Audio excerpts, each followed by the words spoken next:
Well, joining me right now, Republican Conference Vice Chair, Representative Doug Collins. Representative Collins, welcome. Good to have you here. Glad to be here. How are you today? I'm very good. What do you think is really going to change right now as you guys debate all this? What are the things? You heard how I feel about the private equity loophole that still exists. Is that still up for some reshaping? Yeah, I was really wondering there for a moment, what your position was on that. But now you know. No, I get it. I'm with you on that. I think that's something that, look, this is, I want to go back for just a second. It's easy right now to take and say, here's the shots, here's what I don't like from the initial bill. But we're also doing something up here that is a little bit foreign to Capitol Hill. It's something that we just need to take a step back, and that is we've introduced a bill. We said, here's the starting point. We're having a markup through this week. The markup is going to give members on both sides a chance to say, here's what we like and not like, and actually vote on it. So I think carried interest provisions, these other interests are going to get debated. They're going to get moved around, taken out, all encompassing in the scoring issue that we have to deal with the Senate. And I think at the end of the day, you're going to see changes as it comes about. But I think this is a good thing. No, it's a healthy process. I hear it gives everybody a chance to vent a little, including myself. Exactly.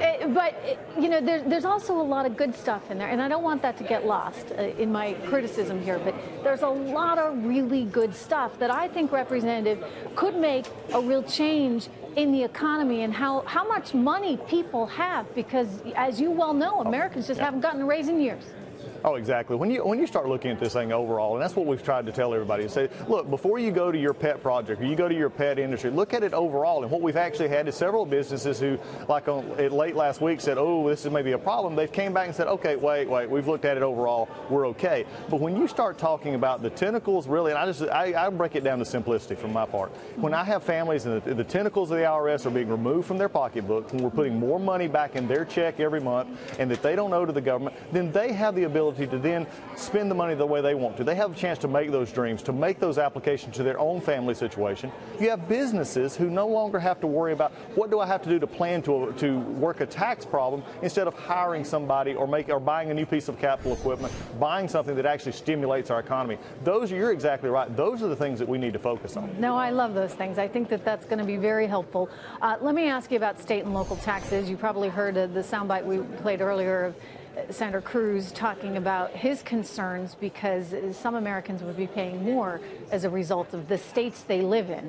Now, the flip side of that is, well, if you don't like it, I keep quoting Warren Buffett. What was the expression? You can tell who's swimming naked when the tide goes out. Exactly. The tide's going to go out for some of these states like California, like New York, and if they can't make ends meet, well, then that's going to be very much exposed during all of this. But how do you feel about SALT, and is there wiggle room there, sir?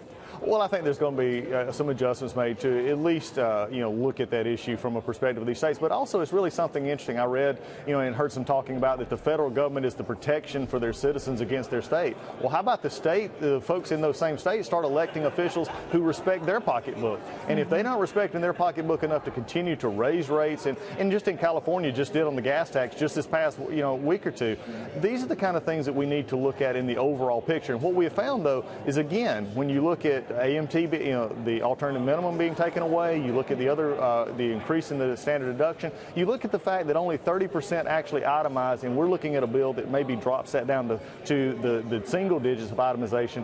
We're actually getting to a point where people will be better off with that, and they'll look at the areas where that's a little bit higher income or a differential, and I think they're working on to make that better. But again, let's look at the entire picture, the economy. Think about this for just a second.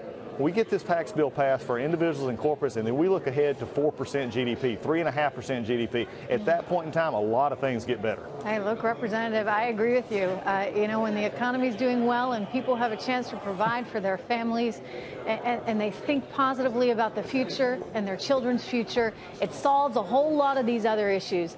Hey, 4%, you think it could happen?